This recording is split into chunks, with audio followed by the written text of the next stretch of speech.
Welcome to the Orange Pew.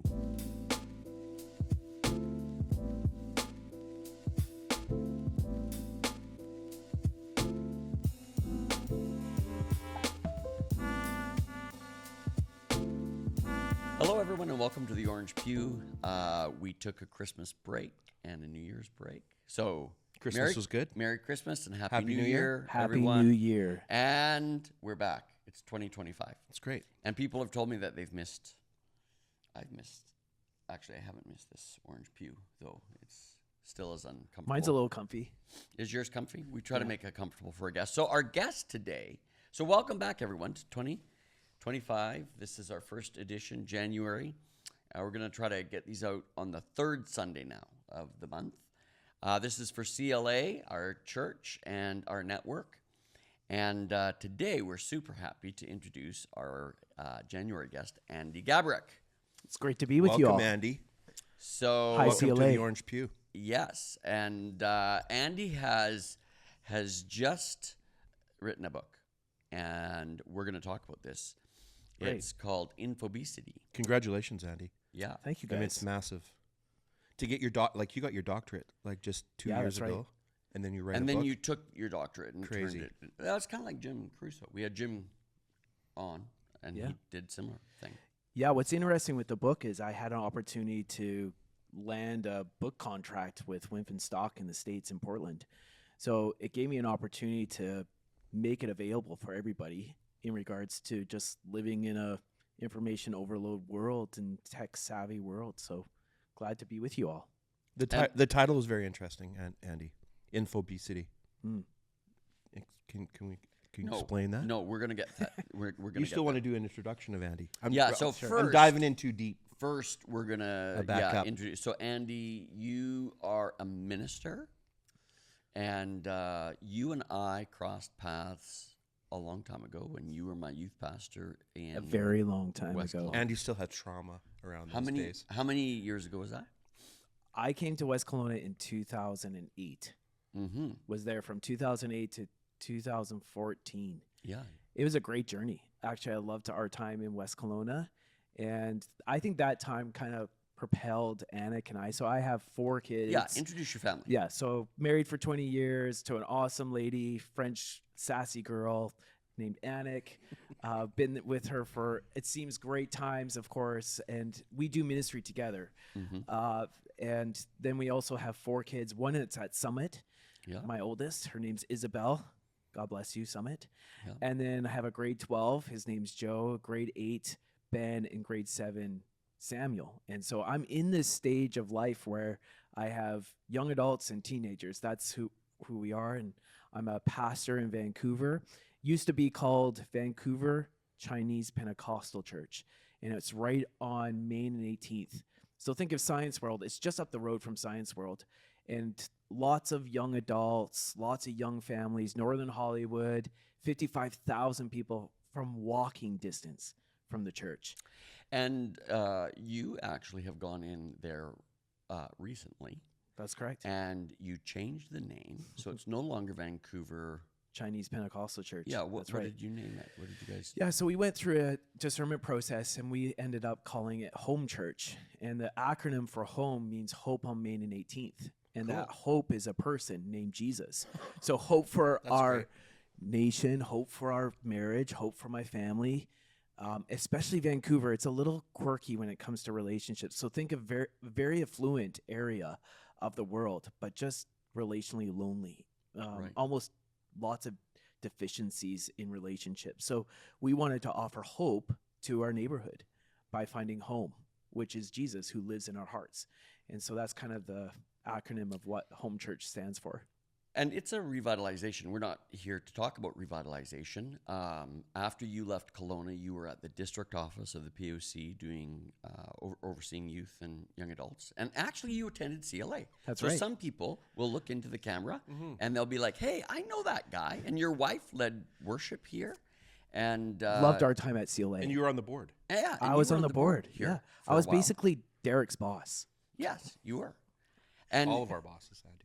And that period of time came and went, and then you went to do this revitalization. So although we're not talking about church revitalization. Say a little bit about this current chapter that you're in before we get into your book.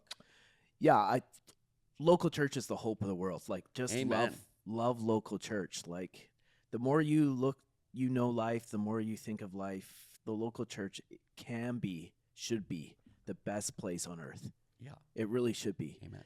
And there's many reasons why it's not, and we won't get into that, but Jesus designed the church to be the very best place, not Disneyland, not your retreat center somewhere or some beach.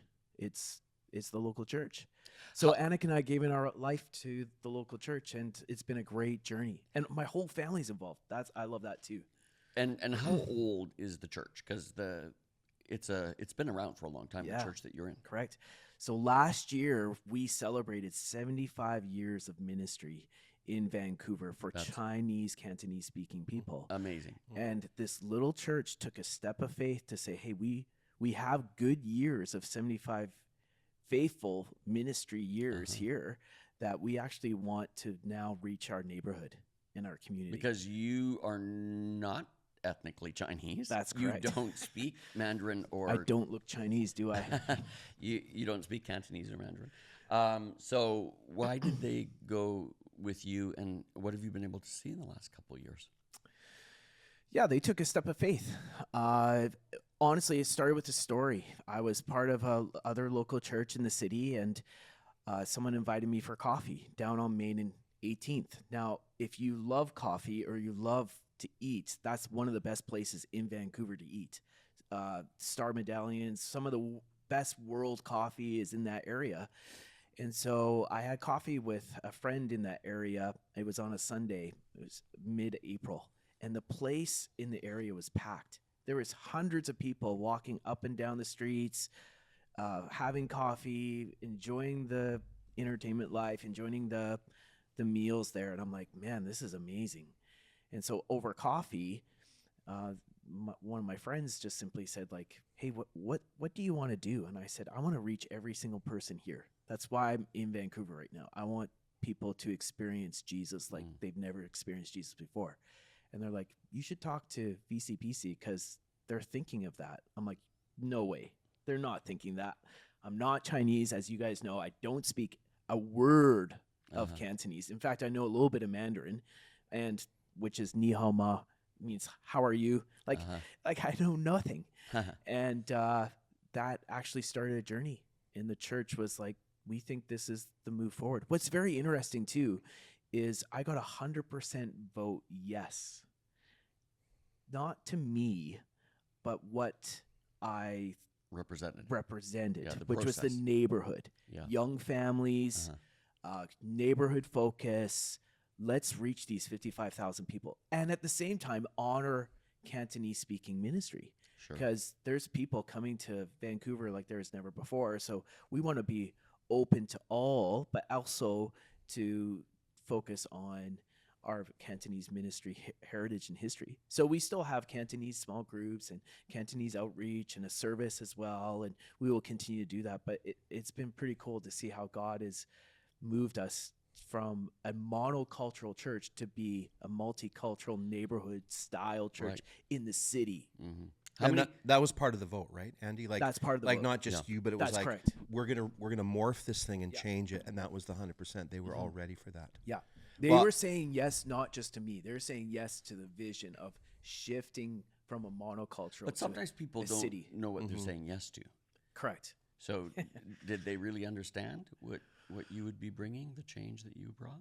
Yeah, so beforehand, the church was already in a process that they needed revitalization. And there's a big story behind this, but second generation Cantonese or any type of immigrants that come to Canada simply want to be Canadian.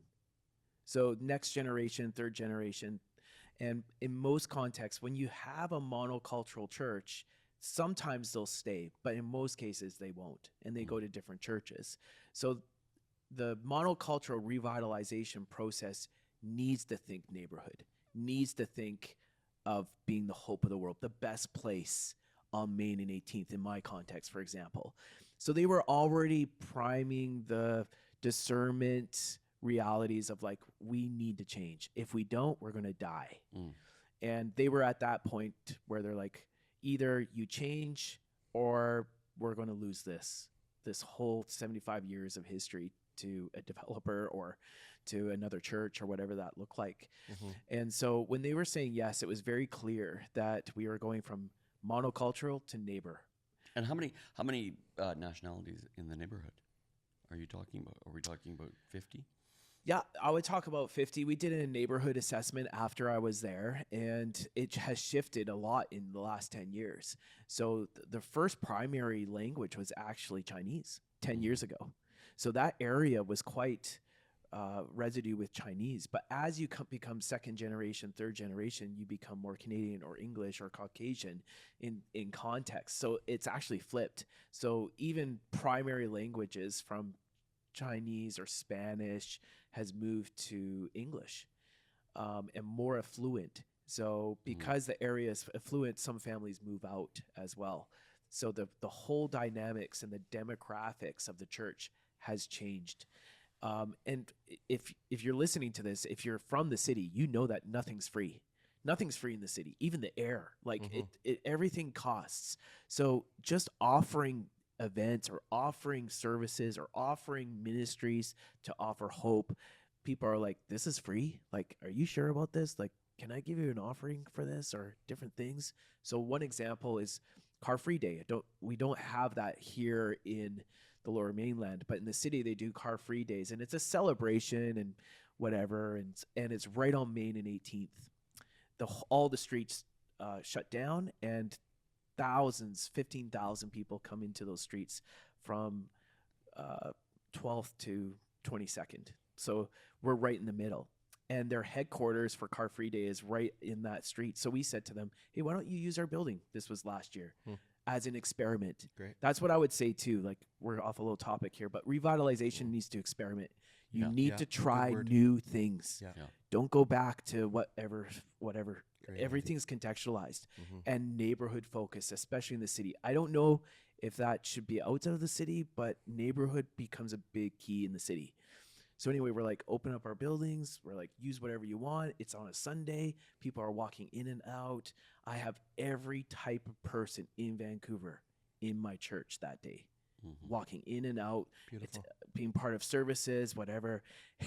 And one guy, just for example, comes to use our washroom. He uses our washroom, comes out, and he's like, can I give an offering for the washroom? Like, I don't know how to give, but can I give?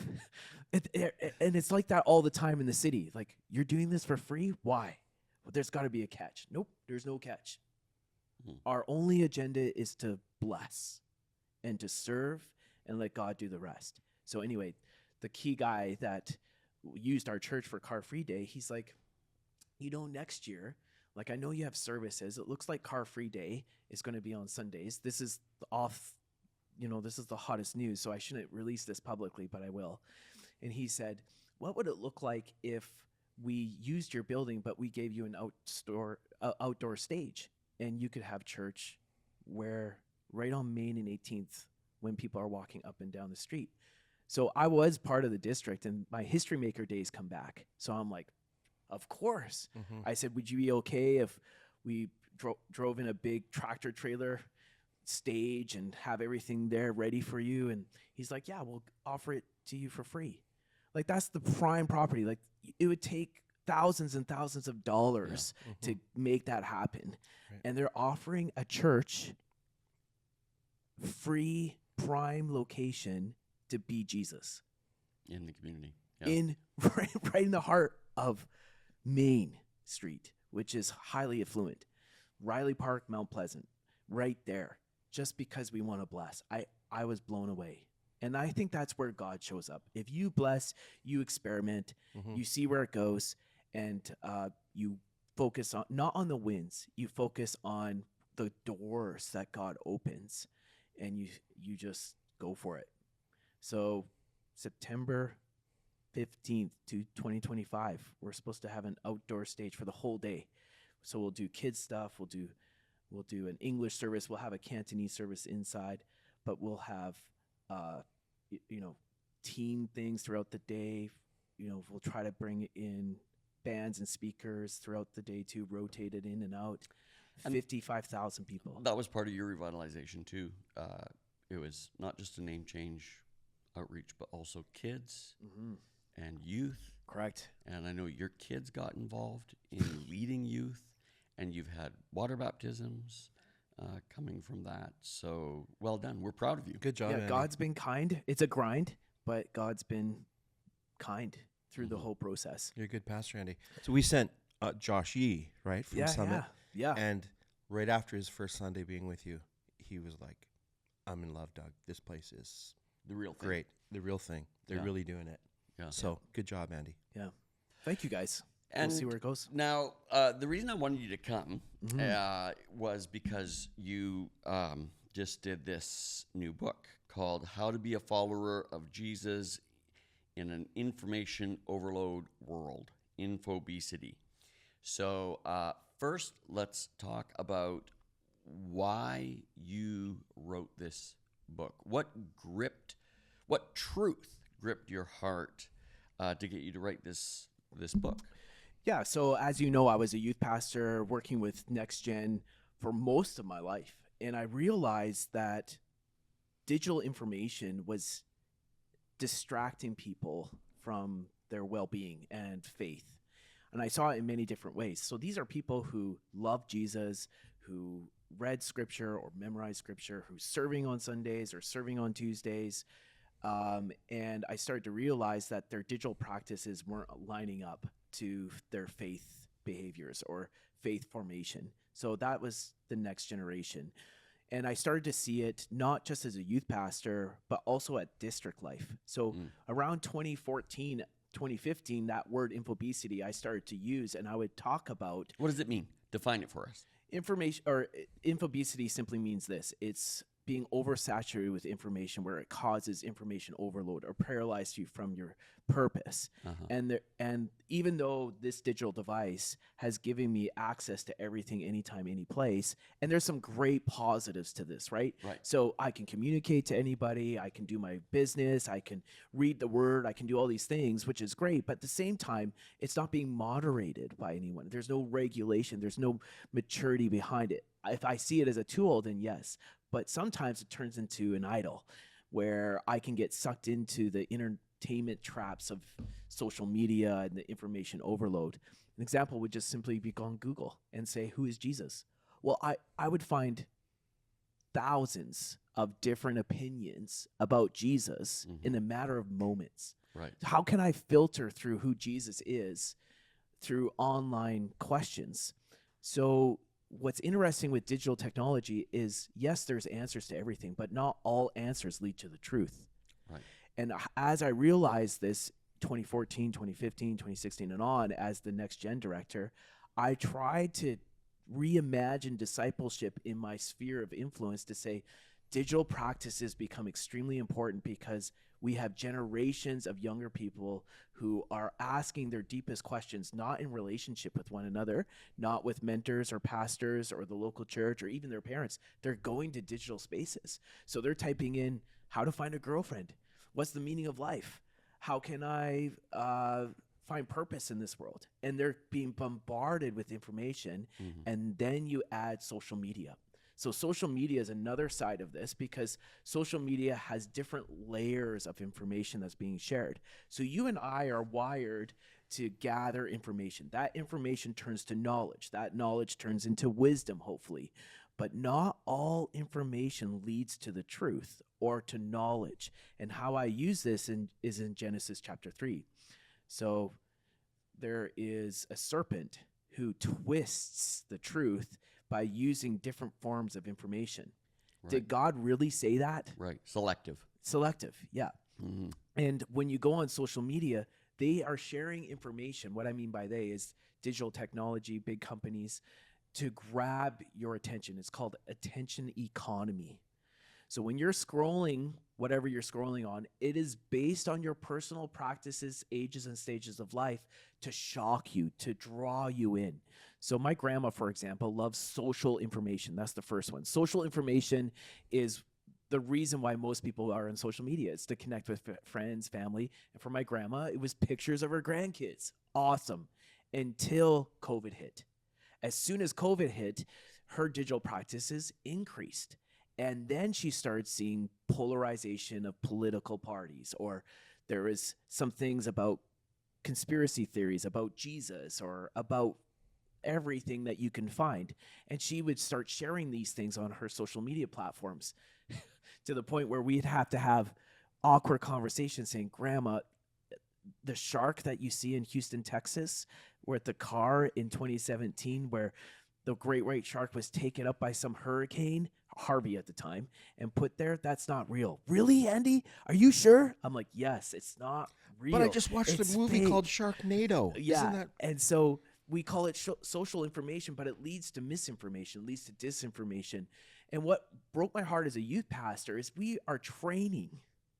We give our lives to train people to be confident in their faith and confident in their local church, confident who they are. And so when they're not, because digital information is bombarding them and distracting them and even creating addiction or addictive behavior, then it's very hard to be a follower of Jesus in our world. And our world is looking for truth. Our world is looking for Jesus, not just religion or church or a Sunday service or a program. They really desperately want life change, because unfortunately the tech world has overpromised and underdelivered, and that's for another day. But I think that's the second thing, is the modes of information we're getting, especially from social media, which causes mental health issues, social isolationism, anxiety, mild forms of depression. Like I mentioned before, our cognitive reasoning, especially younger generations, can't filter all the modes of information coming at them, which is equivalent to a 300-page book per day. Like, imagine that. And then you have the inventions of the smartphone, and COVID hits, and bam, every generation now is dealing with infobesity. And that's when I started my research, actually. That's when I started at George Fox University, and to go through a rigorous research process to actually test what I have been teaching for the last 10 years, roughly, in regards to the Next Gen Director, to see if it actually was viable for some type of release, a book or a YouTube page or a website to help followers of Jesus not only filter through information overload, but to thrive as a follower of Jesus in our modern day world.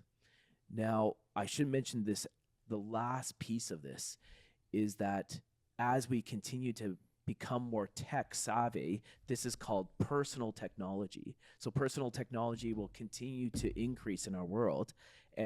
With that being said, with all the solutions that this has given us, there's modern day problems as well. Yeah.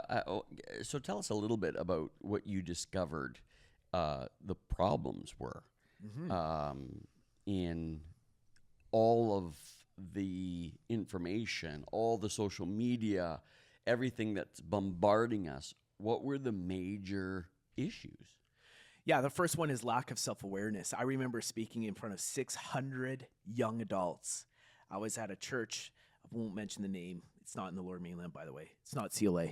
And it was 600 young adults, and I talked about infobesity.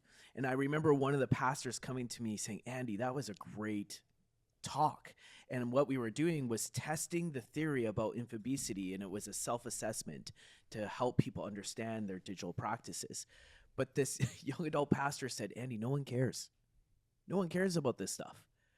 This was before COVID, because they breathe through this. They're on this 24 hours a day, every moment. They work, they do their school through it. That's how they communicate. And I said, I agree. Yeah. But there's a lack of self-awareness, because the research from many different digital counselors now at Digital Addiction has single-handedly realized that there is actually a digital cliff. Our brains are not wired for this much information. And that's where irritability comes in. That's where lack of social skills for coping from difficult times come in. This is where anxiety and depression come up. The lack of human relationships, so high skepticism, judgment, comes from isolationism. And so there's these dopamine loops that come from oversaturation of information. So rather than actually cope with what I'm going through, whether it's with my spouse or with my kids or my friends, I just go back to the entertainment loops of digital addiction, mostly found on social media. So my research was very interesting. Before COVID, there was a revolutionary type of research from Penn State. Penn State realized that their grades of some of the most brilliant people in the world would go to were decreasing over time. And they started to realize what's happening. Social anxiety was increasing in their students. And so they would hire more counselors to help. They were like, what's going on? And so they grabbed a few undergraduate students. They bribed them with money. Yes, they did. And said, we want you to regulate your social media practices. What we want you to do is screenshot, and you can do this even today in your own home if you have enough time. You go to your settings. In your settings, you can go to screen time. And in your screen time, you can see how many apps you're using and what type of apps. Screenshot that. In other words, take a picture of it, and then you could share it with someone. Well, this is what Penn State did. Penn State gathered about 150 different undergrad students and bribed them with money that if they could do this for 4 weeks straight and every day to journal their own mental well-being. Okay. So the mental well-being of, did I increase in retention with my grades, or was I able to listen in my class better? Did I take better notes? Was I able to cope through disappointment or relational issues at the school with whoever? And they realized that those that had less than 2 hours of social media per day had a higher retention rate, higher grades, and had mature coping mechanisms when it came to disappointment in relationships. That increased further down the line to 30 minutes and then 10 minutes.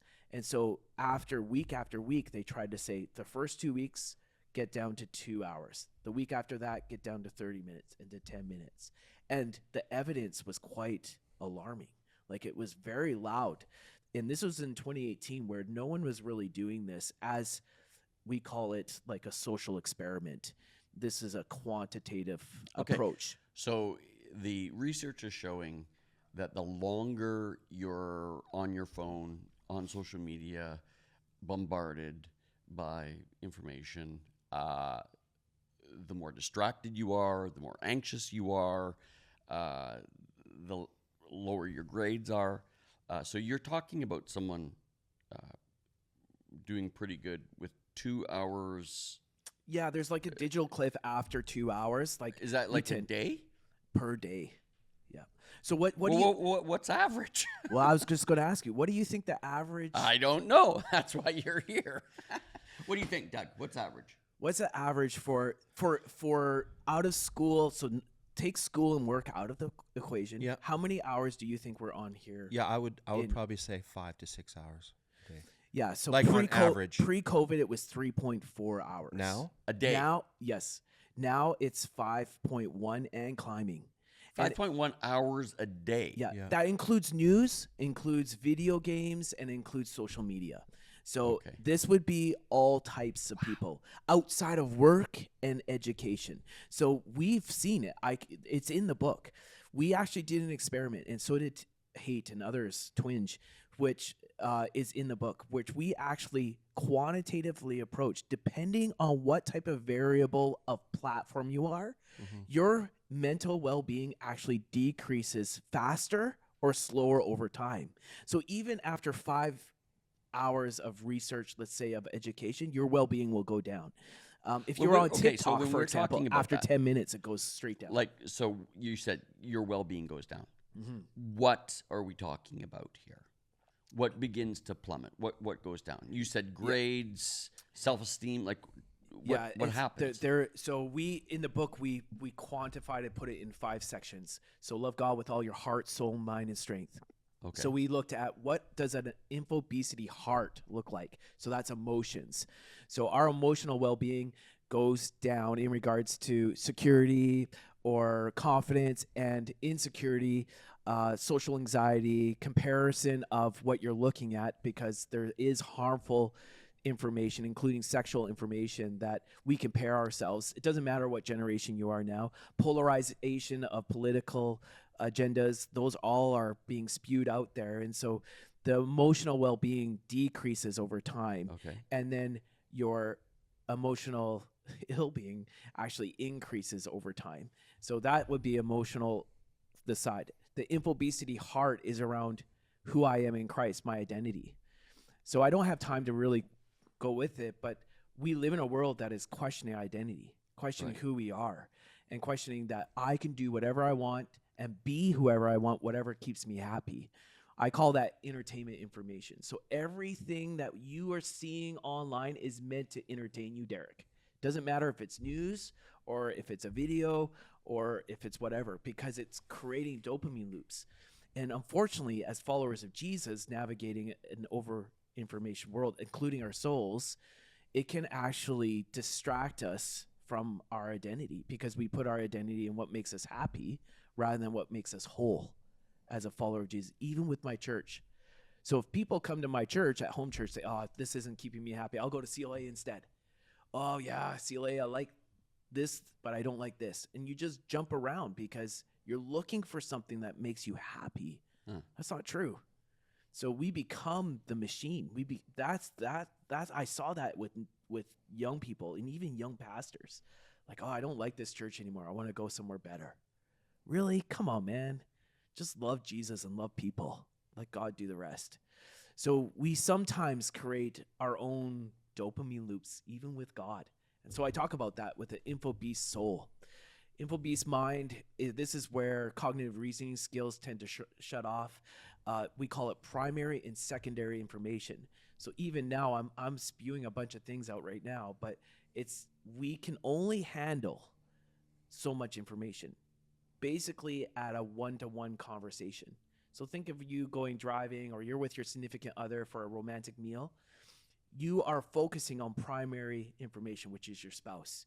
You're ignoring the people beside you and the waiters beside you and the clinging and the music, whatever, the clinging of your fork and knife, because you want to focus on primary information. Digital technologies knows that as well. So based on your bias, based on what you're looking at, they will continue to share information that grabs your attention. And your brain can only handle so much. So that's where irritability comes from. That's where your retention of information will decline over time. Your brain will just shut down. Common sense walks out of the room. That's where anger, fits of rage can happen. Short attention span. Attention span, and entertainment, it becomes the process. And it can actually rewire your brain to become more entertainment focused rather than be a disciple of Jesus. Then I talk about infobesity when it comes to our relationships. So again, we filter things through our own happiness rather than wholeness in Christ. And that's where loneliness comes from. So I have to mention this, that personal technology has actually isolated us from each other. So I'm going to geek out really quickly, but even the invention of the air conditioner brought people into isolation in their own homes. So if you look at in the States or even in parts of Canada, you would have these big porches, and there would be a door in the front and door in the back, and you would open them up during the summer and breezes would go through. Well, during the cool of the day, at the end of the day, people would gather on porches and they would communicate and talk about their day. Well, when the invention of the air conditioner happened, you didn't have to have that anymore. You can have conversation, but it's mostly with your family. The invention of the TV is another reality of modern day loneliness. This doesn't just happen accidentally. So the TV gave us opportunity to not just discuss about our day, but to watch it. So you could watch whatever you want about the day at that time. And now it's been personalized to your back pocket. Anything you want at any time is right here. But it actually hurts you relationally because you're isolated from others. And when you're isolated from others, then you have a hard time processing through anything. And so you go back to that happiness dopamine loop that is unfortunately around cheap entertainment. And then the last one, of course, is our physical well-being. So there is infobesity issues when it comes to our physical well-being. It's all in the book. So we decided out of that how do we redeem ourselves as followers of Jesus, not as digital disciples, but living in a digital world, and also redeeming digital spaces. So redeeming our own personal digital practices is the first part of the book. The second part, but the third part is how do we redeem where 5 billion people are online every day? So how can we reveal Jesus, not just our political post or what makes me happy or my cat video or my grandma, even though those are all great, but how do we reveal Jesus online? Andy, the question that I have is, and you can tell me because you're the doctor in the room, but the initial research that came around like social media, handheld devices, Instagram, TikTok, it was really around adolescent girls predominantly, right? Was it like that they saw that levels of anxiety, deep in depression? But what I'm seeing and understanding from not just the few chapters I read in your book, but just society, is that hate, Gabruch, is that it's not an issue just with adolescents. It's becoming an issue across the board with all generations, right?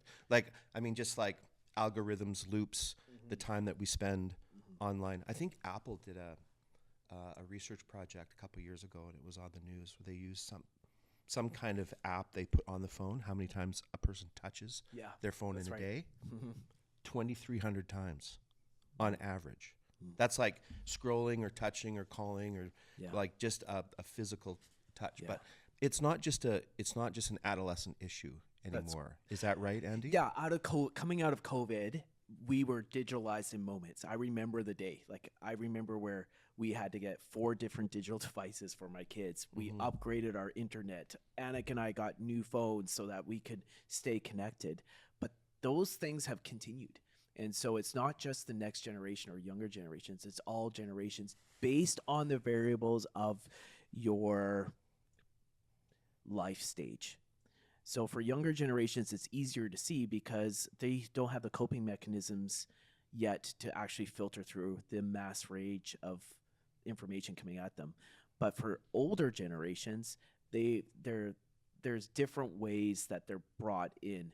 And so, for example, 91% of people are arm's length away from this digital device 24 hours a day. So it's on my lampstand, or it's with me anytime, everywhere.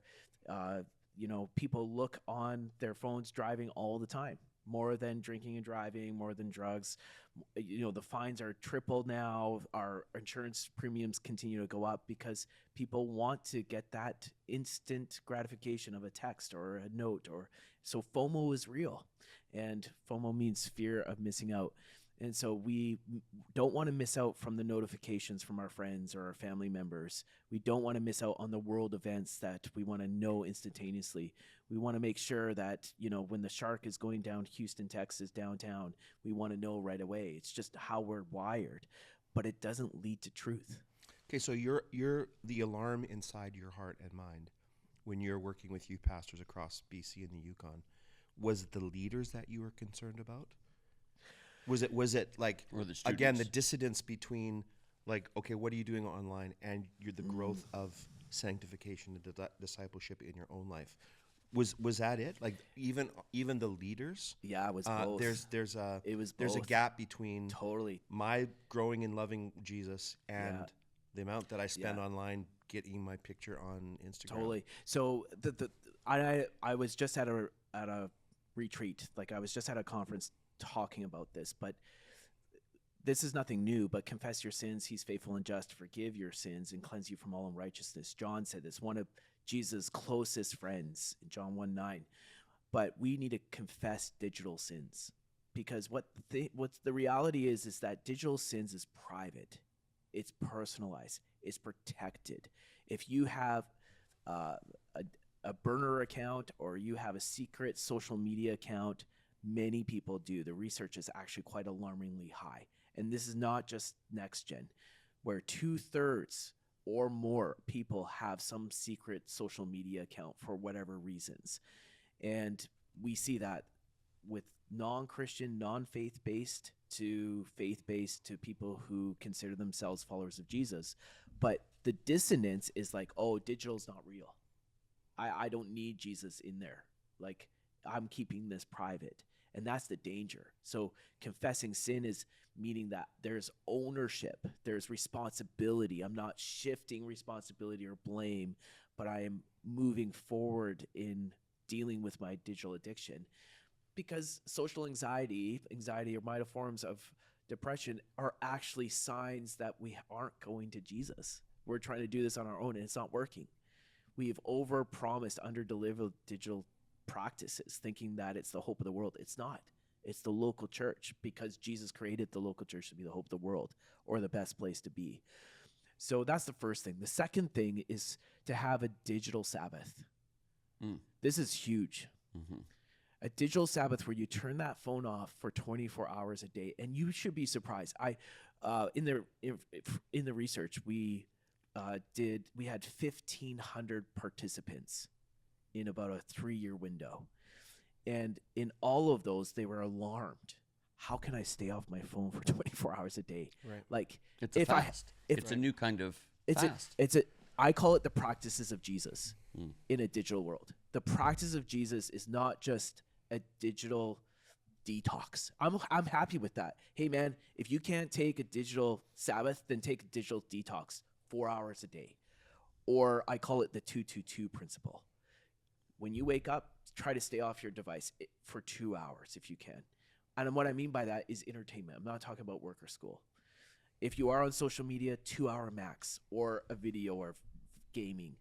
Younger generations have a harder time. In fact, the average right now is 7.1 for younger generations. So before the Hours? hours A a day. For what age group? Like This Gen would Z? be young adults and younger. So think of like 21 younger.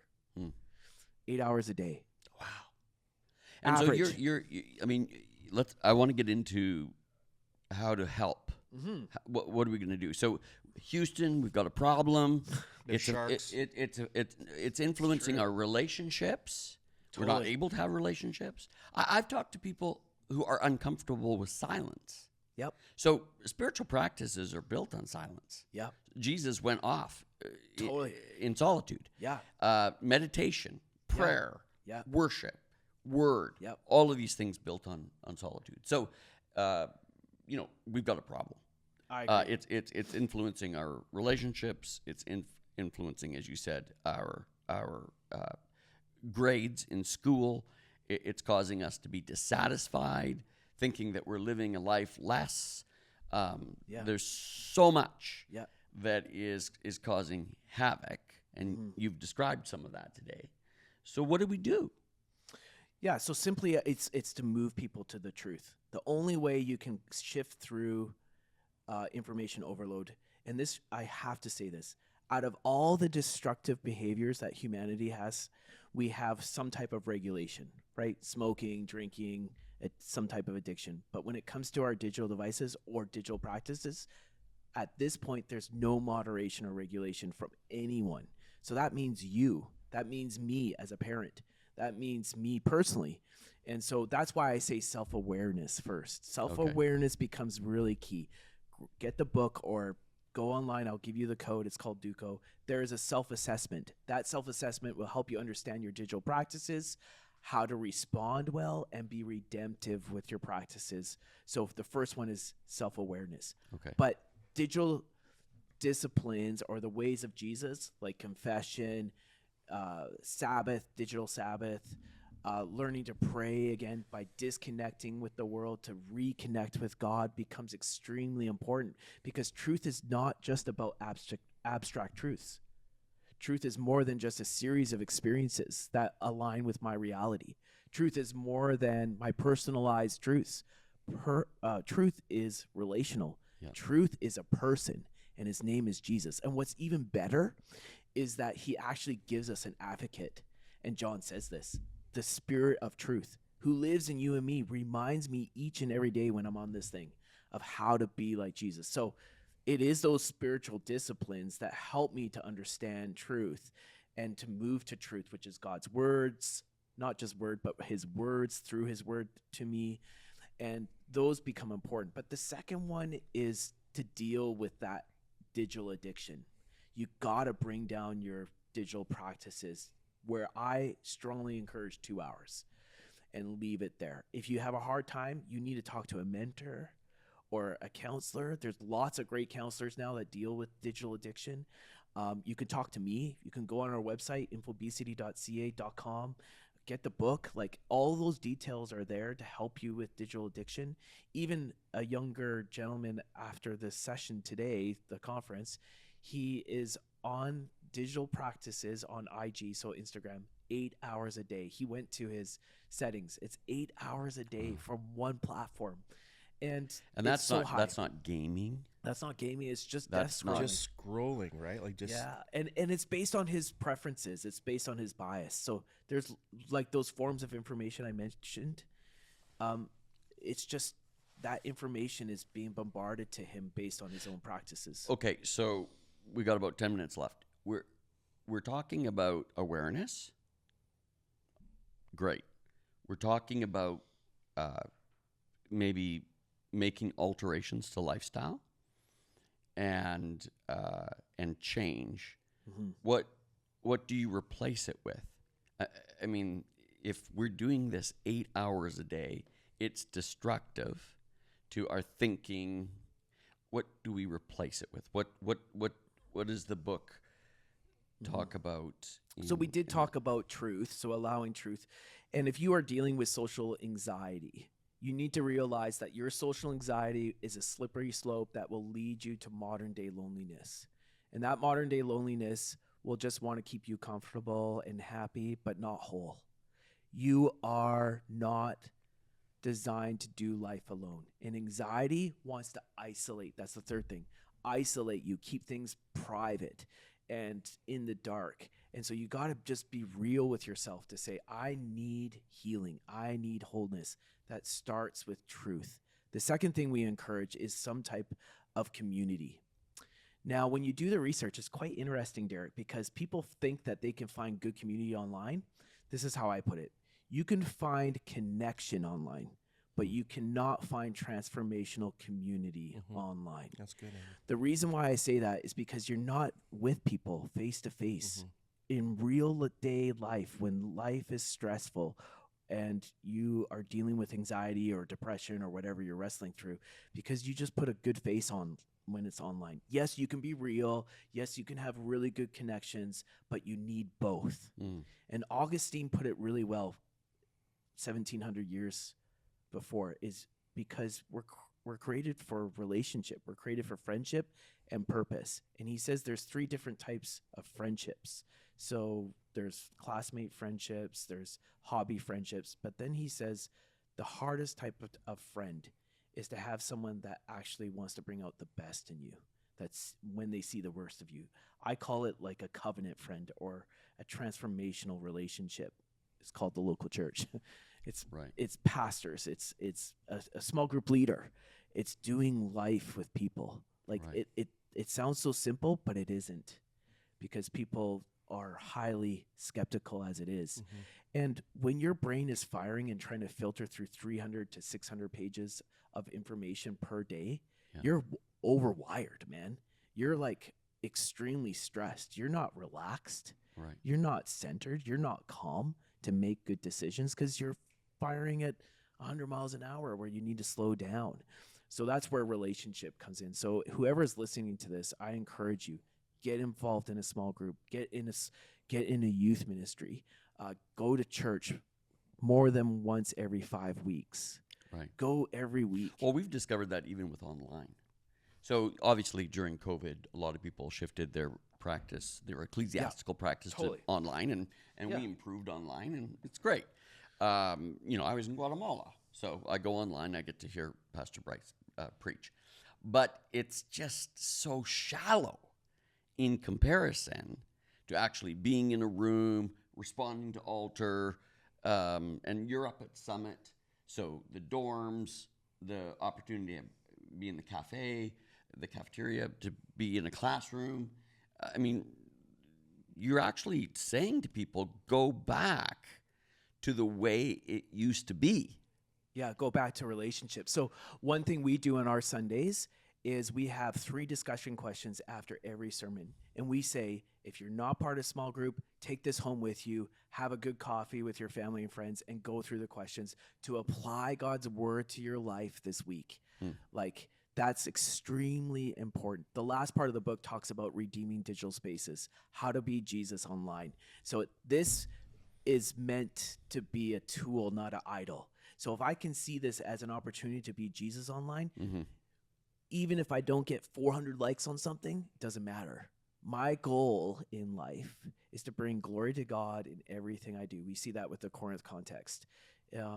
In, I think it's Corinthians 10:30, but we are meant to bring glory to God. Our purpose is meant to reveal Jesus in all spheres, including online. So with our research, we found that people who had higher sense of purpose from faith in community and truth actually had a higher well-being in their own personal life because they made life not just about themselves. They made it about others. And there's a research project from the UK where they recognize that modern day loneliness is actually more detrimental than smoking 15 cigarettes a day. Cancers, hypertension, heart attacks, mental well-being, all of it was terrible. So they, for the first time in modern day history, the UK actually has a minister of loneliness. They've spent $100 million US to combat modern day loneliness. 2018. Yeah, Started. correct. Yeah. You're right. They're the only nation. Japan was going to follow, and the US has like a think tank, but no one else in our entire modern day world has a minister of loneliness. We would have never thought of that, right? But people realize that because of the digital world we have embraced, it actually has isolated us and created relational deficits. And so in the research, they realized that well-being increased by 82% when they just simply served one another. So get out to a park and pick up garbage. Go to a senior's home and say nice things to them. Go outside and have a walk with your friends.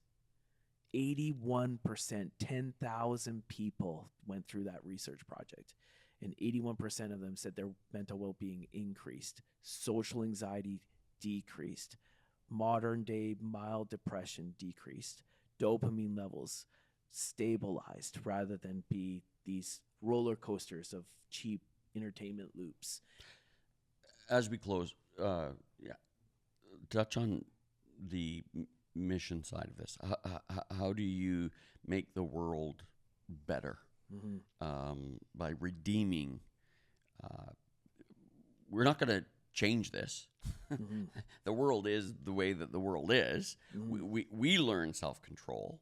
We go back to some of the basics. But there was that last point about redeeming digital spaces. Yeah. What is that? How do we do that? Yeah, I say it in the book, but our goal is to be Jesus in everything we do, and we hope that somehow, some way, people will see Jesus. The early church got this really well after the first century. The first century church, 30 million Romans came to know Jesus in the first 3 centuries, half of the Roman Empire, which is quite amazing. This is pre-Constantine. This is before the joys they were hoping for to have one church of the Catholic Church back then. But 30 million people. How did that happen? There's 4 ways. The first one is hospitality. The church was blessing others. That's what we're trying to do at Home Church. We're just trying to bless. That's our only agenda, just show love. The second one was this radical ability to be Jesus in the midst of persecution. So interesting enough, when 70 AD happened and Jerusalem was sacked, I'm sorry, this is going to be a little geeky, they plundered Jerusalem. They used all that plunder to build the Colosseum in Rome. And Rome, after the first century, was routinely killing, persecuting Christians, but they were different. That's number 3. They were radically, had a discipleship that was life transforming. And there's stories after stories of stories where people would be in the Colosseums and they would be holding hands. They would be worshiping God. They were in prayer. And the whole other criminals in the area would be going chaotically crazy, trying to go up the walls. You can look at the history. But Christians didn't do that. They were knocked down, pushed over, stabbed. They would get back up, hold hands, and pray. And the Romans looked at that, young and old, rich and poor, the whole world to see, because the Colosseum was the center of Roman civilization at that time. They saw Jesus. And they're like, these people are different. Why are they different? And number 4 is they had the ability to make everything that they did about reflecting and mirroring Jesus, not themselves. So my goal out of this is we redeem digital spaces by being Jesus online. And there's 5.1 billion people online every day for the world to see. So our goal is to reimagine discipleship for a digital age and to address the modern day discipleship needs for modern day digital world. That's the goal of Infobesity and where we're going. It's a huge task, Andy, and I'm glad that you wrote the book. I mean, some nations are listening, like I think New Zealand are trying to ban social under media 16. under 16. Yeah. But The U.S. is trying to ban TikTok and Trump will probably, not Sunday. do that. This is coming out Sunday, and I think TikTok has a Sunday deadline. that's doesn't it? right. Sunday deadline to be, to be bought by another company and different things because of security reasons. But we're not. Someone's not listening. Like Infobesity it's is alarming. still real. Yeah. Oh yeah. Sure. Andy. And for us in the research was to redeem digital spaces. At the end of the day, if Jesus redeems all of us, who makes us whole, then God has given us the ability to redeem all things, including digital spaces. Yeah. So it's not just about moderating or regulating, but redeeming. Where can people find your book, Andy? Is it on Amazon? Is it at the publisher? What's the best? How do The we easiest get it? way to go is online through Amazon. So it's in the States. It's on all platforms in Canada too. You can get a Kindle version, a hard copy version, a soft copy. But there's also copies you can get from our website. You can contact me because it's actually cheaper through me. And it's cheaper through me because my contractor publisher is in the States. And so our dollar is just not very good. So if you are wanting copies, whether you want one or many, feel free, and we can get you up to 40% off. So we're going to have this in the CLA library. I'm going to put a few available at guest services so people can purchase them, but they can also purchase them online. I think what we've said today is really important. Number one, awareness. I think people would be shocked at the unhappiness in their life because of the overload. If I can pause really quickly, unfortunately, we think our unhappiness is my spouse or my kids or my job or my house. Like we start to think that, if I just had a better house or if I just had a cuter spouse, whatever you want to put in the line there, but we don't really take ownership of our own happiness. Happiness starts within, not without. So from deep down inside of us, we're designed to be happy and whole through Jesus. But yes, you're right. Self-awareness becomes extremely important. And self-discipline. Self-discipline is a fruit of the Spirit. I agree. Self-control. So we need to take control of the 24 hours that God has given us. And we need to do a better job as in our families, as husbands or as wives or fathers or mothers. And I think leaders in the church need to challenge people. I agree. To move away from the gaming, the pornography, the social media, the self-destructive behavior, and move back towards, and we've been focusing in January in all of our campuses on prayer, on journaling, on getting out and going for a walk. The most important conversations are the ones you're going to have with you and God. So I think this is a great topic in January because we've got to seize the day. We got to seize the agenda. for our own lives and our own kids and our own church. And so those at CLA, hear this, be challenged by this. And those that are in our network, those that are leaders, be aware this is a massive issue. And it is destructive. It is an internal cancer that it's destroying relationships. It's destroying self-image. It's destroying the potential of people in their calling and mission for God. Yeah, I agree, Derrick. And if there's anyone that has any questions or want to connect with me anytime, they can go to infobcity.ca. But the personal technology is continuing to increase. So we didn't have a chance to talk about it, but at the end of my book, I started to realize, like, by 2030 in the States, you'll be able to marry a robot in 2030.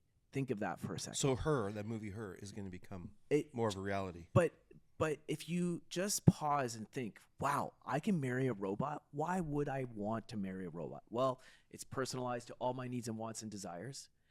It's going to be cheaper than me being emotionally mature, probably. It's about $175,000 US. And I'm going to be legally viable to marry a robot rather than a real person. And that has all stemmed out of personal technology, where it's all about me. Me, my selfie, and I. That's my first chapter. So as followers of Jesus, we have an opportunity to show a better way. Right. That's my hope. My hope is, regulate, be moderated with your whatever you need, but redeem. Yeah. Show a better way. There's a better way. And people are going to be hungry for it. Totally. Because of... a robot can't do and be everything you want. Keep speaking it, Andy. Keep the message Thanks for strong. coming. Really great. Every guest, we get an orange. So this orange here... Take a bite of that, Derrick. This is fake, but this is not fake. So thank you for coming to the Orange Pew. I'm very honored to be here. And thank you for sharing your book and Thank you. making us aware and challenging us. Thank you. Yeah, it's been good. So thank you for joining us in the January edition. Come back in February. We've got some good things And show up to church. Thanks, Andy. Yeah, and do it in person. In person. That's right. If you can. Bless Thanks. you. Thanks for listening to The Orange Pew. To stay up to date, please subscribe on Spotify, Apple Podcast, or YouTube Podcasts. We'll see you next time.